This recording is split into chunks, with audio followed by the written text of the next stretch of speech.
शख्स बह जाता है, किरदार तो नहीं, बस किस्सा रह जाता है। तो यूं ही महफिल में बैठे थे हम चार यार। एक कहानी थी और उसमें कुछ किरदार। तो एक दोस्त ने उन दिनों की बातों को छेड़ दिया, पुरानी जितनी भी यादें थीं उन सबको बिखेर दिया। तो उन्हीं पुरानी यादों में से एक कहानी चुन के लाया, जो महज एक तस्वीर बन के बैठी थी। उन सबको आज कलम से सजाया। तो नया एक सफ़र था, नया एक दौर था, नया ये सफ़र अब कॉलेज के ओर था। मेरे जैसे यहाँ और भी लोग अनजान थे। हाँ, हम चंद दिनों के यहाँ मेहमान थे। नया ये शहर था, नया कोई तरीका, यहाँ बात करने का अलग था सलीका।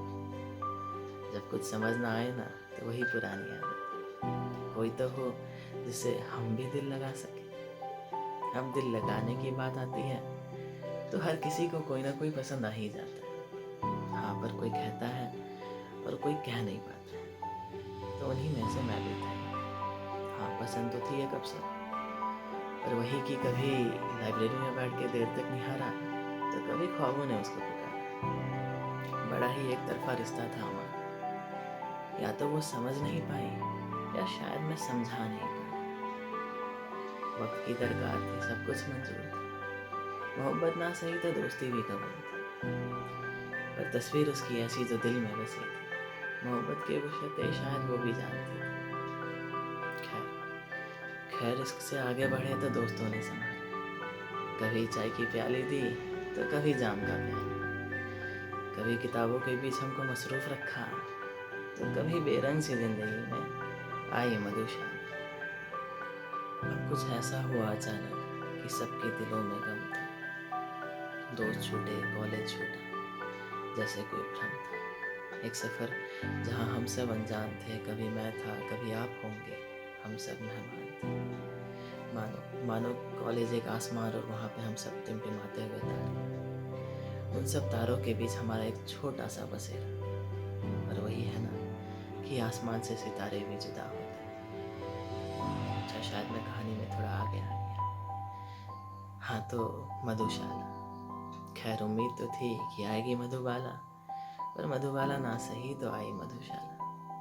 अब हम वक्त के उस पहलू पे खड़े थे जहाँ साल 2 साल तो यूं निकल गए। कुछ अच्छे दोस्त बने, प्रोफेसर से गालियाँ भी सुनने को मिली, और वक्त से ठहर जाने की दरखास्त थी, क्योंकि अब हमारी ज़िंदगी रुख मोड़ने वाली थी। अब कुछ दोस्त छूटने वाले थे, नौकरी लगने वाली थी, तनाव बढ़ने वाला था, और दीवारों पे महज तस्वीरें सजने वाली थी। यूं कहे कि अब रातों को जागना नहीं होगा, यूं कहे कि अब रातों को जागना नहीं होगा, बड़ा कमरा तो होगा पर दोस्ताना नहीं होगा। हाथों में मंजिल होगी पर रास्ता नहीं होगा, यूं कहे कि अब कॉलेज के दर पे सजदा नहीं होगा, यूं कहे कि अब कॉलेज के दर पे सजदा नहीं होगा। और फिर किसी दिन वक्त निकाल के महफिल में बैठेंगे चार यार, एक कहानी होगी और उसमें कुछ किरदार। और हाँ, उसके लिए दोस्ती ही सही, पर मेरे लिए मोहब्बत अब भी है। मेरे हर किस्से और कहानी में उसकी मौजूदगी।